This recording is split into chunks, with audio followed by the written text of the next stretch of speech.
Hi, this is Lee from the Law School Toolbox and the Bar Exam Toolbox. Welcome back. I think we're on update number 8. We are. What's going on with the California bar?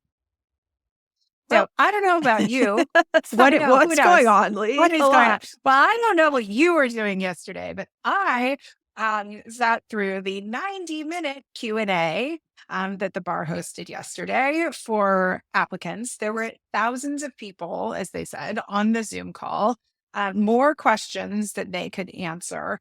And it was kind of an intense experience, I'll be honest. Like, there was a lot. So if you were on that call, I was with you, but I felt the energy. And if you weren't on the call, they do say they're going to release a recording. And I would recommend that you listen to it because there was a ton of information in there. And there were applicants, there were people from law schools asking questions.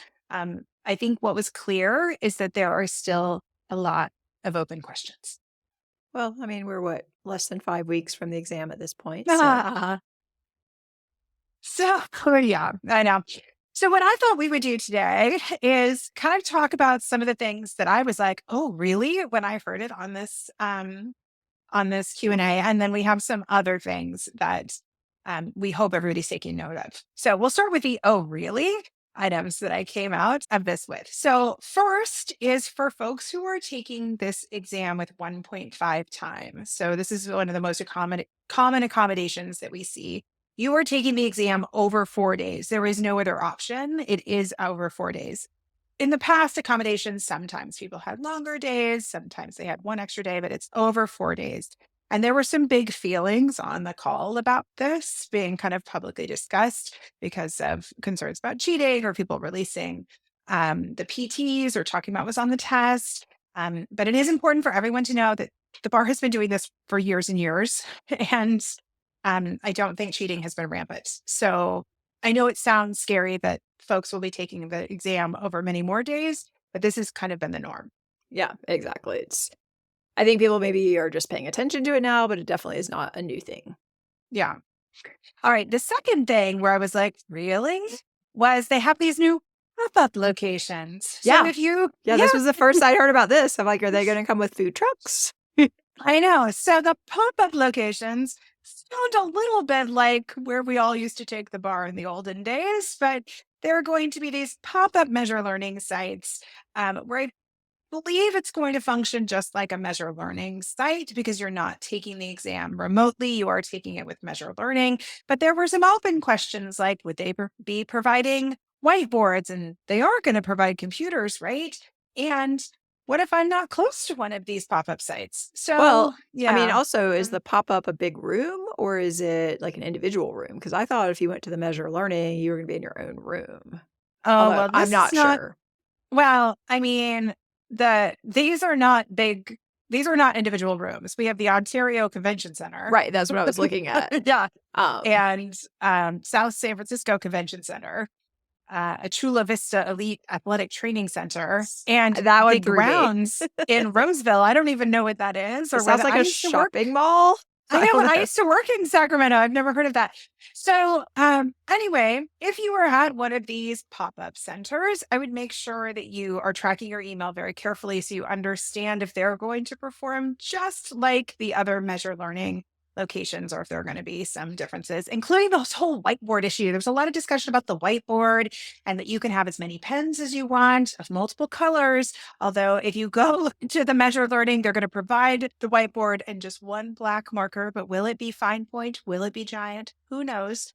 Yeah. So I'd want to find that out if I were in the pop-up. Do I bring my own? Do I not? I mean, I'm sure this information will eventually come to you, but you do want to make sure you're really paying attention and understanding and double checking exactly what you should have with you.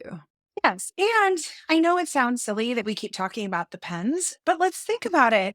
If I'm trying to take notes on a whiteboard, it's going to matter what pen I have.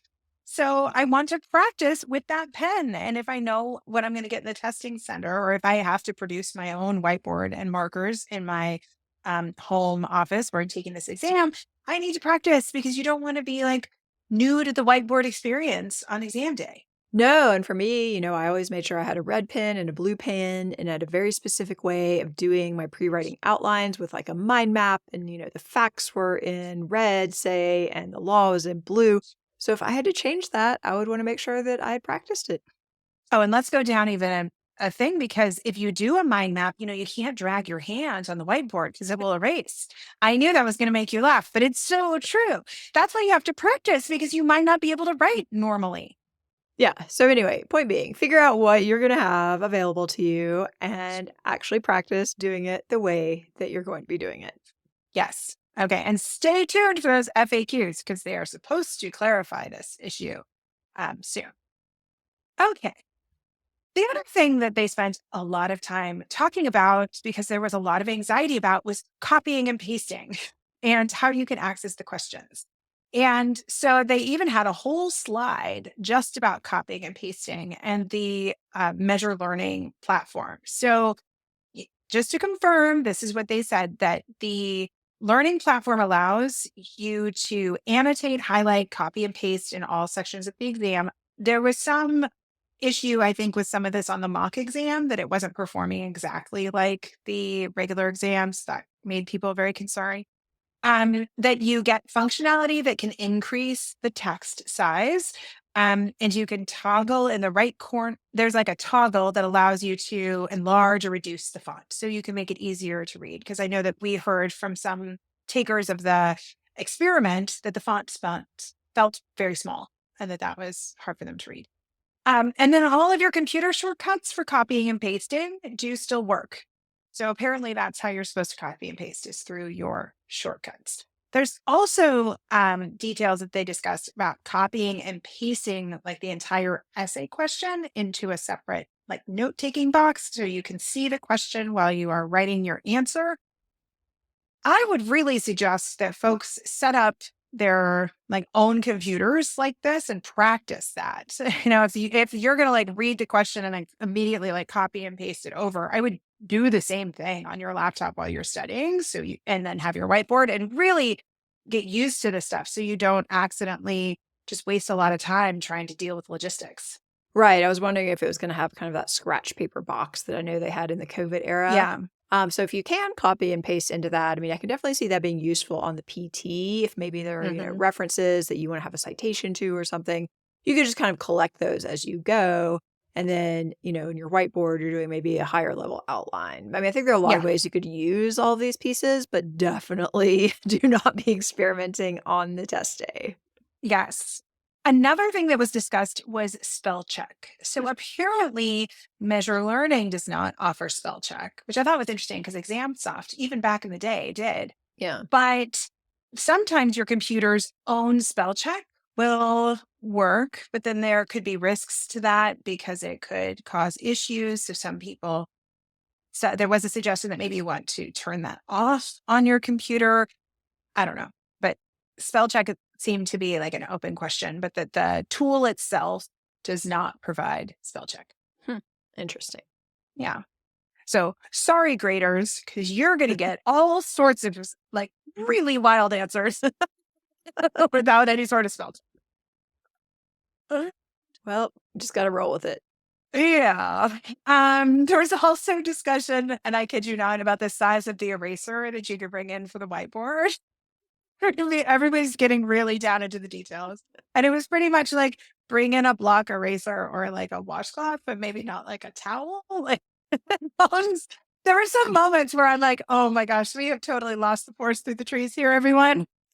I know. I feel like just go to Amazon or whatever you're using as your Amazon alternative Target. Maybe these days, get an 8.5 by 11 whiteboard. It'll probably pop something up like, "Would you like to purchase an eraser too?" That one's probably fine. Yeah, I know. Here's another interesting one. No watches, no clocks in the room. So these are for remote takers. So, I mean, they're going to get really picky about what's in the room. And I think we talked about this last time, and they still haven't, thank you very much, released the full list of what is allowed and not allowed. But the clocks and watches really surprised me. And someone from a law school asked about this and was like, well, then how are people supposed to keep time? And they said, oh, well, the platform keeps the time. So yeah. Yeah, so you're not gonna be able to set any type of warning alarm. It's not Yeah, gonna be like you're in the room and the proctor says you have 10 minutes left. right. Yeah, you're They gonna did say really that it's going to alert you and go like a 3 minutes left, 2 minutes okay. left, or something like that. So That that, sounds but annoying, but I whatever. think it is going to be annoying. And then what do you do if you're having tech issues? Oh, anyway, but you have to rely on the platform. You cannot wear a watch. You cannot have a watch on you. And so that is something else while you're practicing. Make sure that you're not using, like, you should practice using like a timer or something on your computer because that's where you're going to have to reference your Yeah. time. I mean, there was also a lot of discussion about the bathroom. So let's talk about going to the bathroom. Now, as a mom of some children who are not as tiny as they were, I still call it the potty, which I don't know, am I ever going to stop calling it the potty? I think if I'm like ruined. But you spend a lot of time asking your kids to go to the bathroom before you go somewhere. And apparently the bar is basically going to ask you to do the same thing. If you are taking this exam remotely, you are not allowed to get up during the 60 or 90-minute session, the 60-minute session. You cannot leave the camera. You cannot walk out of the room. You cannot go to the bathroom. Now, here is where it gets even more exciting. If you take longer than 5 minutes in the bathroom, and you are not in your seat to do the room scan to reinitiate the next session, you will not be able to sit for that session. Oh wow. Oh, yes. So practice being fast. Well, and also like make sure that your setup is conducive to that. I mean, I can imagine somebody saying, Yeah. okay, I'll take this in my office, but if the bathroom and the building is on a different floor, I mean, that's probably not gonna work. Yeah, I know. And the other thing is, if you have a medical condition that does not make that work for you, you need to call the bar or email because it sounds like, based on the complaints I was hearing, nobody's picking up the phone at the bar. So you better Shocking. email them and try and get accommodations because it sounds like they're going to be really strict about this. And could you imagine that we are going to see stories pop up on Reddit and elsewhere that folks are not able to take a certain section of the test because they took too long in the bathroom or they were vomiting. Like, because that happens. People are throwing up No. during the bar. Like, I've Yeah. had friends who had wild stories. Oh, I definitely know people who've been like puking for like a large portion of a Mhm. section. Yeah. So if you take it in person, you are allowed to go to the bathroom, but you do not get to stop the timer. Right. But if you're remote, it's all about that camera tracking everything you do. So be warned. Yeah. Sounds like a lot. That was a lot. There was a lot of potty talk on the Q&A. Here's another thing that I thought was interesting, which I thought could be an easy mistake that folks might make, is what if somebody finishes early? Can they bank that time to go to the bathroom? And the answer is no. You cannot get up in a remote setting during the time that the test is taken. So if you finish early, you need to sit there and meditate because Right. if you get up, you are possibly going to have a rule 6, rule 10. I can't remember which rule violation it is, but you don't want one, whatever it No. is. You just don't want one. Yeah. So those were some of my highlights. What do you think? Highlights or lowlights? I don't know. Oh, well, you were also telling me about your favorite topic, the water bottle. Oh, yes. I forgot about the water bottle because that would have been on my top 7 list. So you can have a 32-ounce clear water bottle on your desk. You can't have coffee, you can't have other beverages, but you can have a clear water bottle. So we were thinking you could use a ball jar with a top if you didn't want to use a plastic water bottle, but none of, everybody, but their Stanley cups and all this, none of that. They're not Yeah. going to allow you. No stickers. I heard somebody said that on their mock exam, they had stickers on a water bottle that upset the proctor. So yeah. So don't forget about the water bottle. So you can hydrate, but there are restrictions on how you hydrate. Right. And you might not want to hydrate too much during that 90-minute session because you can't get up for the bathroom. I know. I know. So you need to like practice. I mean, I would say that folks really need to just make themselves sit for 60 minutes with only, doesn't have to be a clear water bottle, but with only water, no coffee, no snacks, and no getting up. And you must sit in your spot and don't wear a watch. Don't go to Yeah. the bathroom. I mean, and use a whiteboard. Yep. No, I think like the closer you can get to the actual exam conditions beforehand, the better, because otherwise, like it's going to be weird.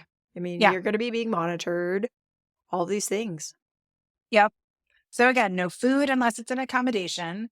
Other things are going to come out with this whole list, but foam earplugs are okay, but like it's unclear if plastic or other types of earplugs are allowed. No wireless headphones, no AirPods, which shouldn't be surprising, but some people did ask about that. And you can have your cell phone because you need it for check-in, but you can't access it. So it'll be interesting to see where everybody tucks it in. Right. Um, yeah. So here's the thing. Here's where, I've been rattling off my lessons learned, but here's what I took away as someone who doesn't have to sit for this exam. Listening to everybody who has felt so stressed. And for all of you watching this that are taking this again, I'm sorry because this feels so big. I mean, we're talking to all our students about it. This is like as bad as it was during COVID when everyone was really feeling anxious about taking these remote exams. And it's not COVID, so it seems like it shouldn't feel this way. Right. So, This is right. kind of like self-inflicted, Yeah, this not is self-inflicted. emergency Yeah. situation. I think everyone needs to sit and realize that something is going to go wrong. Something is going to go wrong in the measure learning centers. Something is going to go wrong in your space. The proctor is going to say something or disappear or not. Something's going to happen that's going to frustrate you. They're not going to be ready to do your room scan exactly as you want. There are going to be extreme things that happen, like somebody's internet's going to hiccup and you might get kicked off the platform. And like there things are going to happen. I'm sure of it because it hasn't been tested well enough, despite the bar thinking that they have. And so what I want for people is for you to try and just center yourself and say like, okay, I have to be prepared for things to go wrong. How do I let that not completely derail my chances of passing? Because I think most everyone is going to have something quirky happen. And you got to be able to roll with it. Yeah, I think this is definitely where I would want to have some box breathing techniques in my back pocket. True. Our favorite sniper, 4 counts in, Yep. hold, 4 counts out, hold, something along those lines. You can also breathe in for, 4 to 8 counts and go and let it out. That's not, but whatever your favorite breathing technique is It's to calm your true. heart rate, to get Yeah. your parasympathetic nervous system back online so that you can think. I think you're going to need these techniques potentially, and you should have them in your back pocket. Yeah. And I think you should call on them whenever something goes wrong in your life leading up to it, because you have to practice them for them really to work. Right. And I think that that's also really critical. So I don't see us finding out after the exam that everything went smoothly. I don't think that's what's going to be in our inbox. I don't think that's what our students are going to be sending us. I think that stuff is going to go wrong, and your job is to do the best that you can, realize that everyone's in the same situation, and just try to make it work, and the grades will fall where they may. It will be curved. Everyone's in the same situation. Right. The other thing I was just thinking, I definitely would not schedule anything right after your exam on either day, because what if you are sitting there for an hour waiting for the proctor to pop back up or something? If there's a big problem, you want to make sure that you have the cushion if you have to extend the time to take it, because I don't think that they're going to be very sympathetic if you're like, oh, actually, I have to go do this thing. Yes. Oh, speaking of that, there was one interesting thing that they did say, which I think had already been published, but you're only able to take it at a measure learning center if you're in the Pacific time zone or the Mountain time zone. If you're on the Eastern time zone, you cannot take it at one of their locations. And so some folks were wondering if they should travel to California to try and take it at measure learning in California. But I think that some people were surprised by that. So I did want to call that out too. Huh. Yeah. Right. Because you can take it remotely from the East Coast, just on Pacific time, basically. Right. Right. Yeah. You can take it internationally just on Pacific time. Right. But you can't take it in measure learning on Pacific time. Okay. Or Mountain time. Good You have to be in. Yes, exactly. Okay. Well, it's going to be a lot, and more stuff is going to come down the pipe. So I'm sure that we'll be back for our next update in not too long.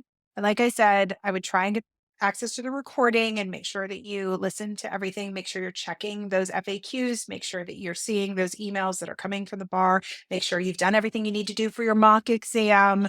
Like, just make sure you're ticking off all of the things, because you don't want, missing a deadline to be the reason that you aren't able to sit for the bar. Right. And I just think they're not going to have any sympathy if you show up No. with, the wrong water bottle. Sorry, you're just not going to have water. There's not going to be a lot of leeway here for people No. doing things that are not allowed by the official rules. Nope. And there never have been in the bar, Right. so that's not different. I mean, we always come in with our Ziploc bags and stuff like that. So, yeah. So everyone take a deep breath, collective deep breaths, do some box breathing, read your emails, read the FAQs. We'll be back to talk about more. And update, I totally screwed up my cold brew that we were talking about in our last update, and I have to try it again because I bought the wrong grinder because I didn't grinder, not grounder. I bought the wrong grinder because I did not buy one that was for coarse grinding. So that's why you have to do your research before you make choices. And now you're True. inheriting my new espresso grinder. I know. I was going to say, but then my takeaway here is that sometimes the universe provides, and I'm getting a nice espresso grinder that It's Lee's true. essentially buying for me. Thanks, That's Lee. right. You're welcome. It'll come visit you soon. You can use it when you're here. Exactly. I'll get to visit. Yeah. All right. Well, hang in there, everybody. We'll be back for another update, I'm sure, very soon. Thanks And for if listening. if you'd like to learn more or have any questions, please leave a comment, give us a like, and check out barexamtoolbox.com.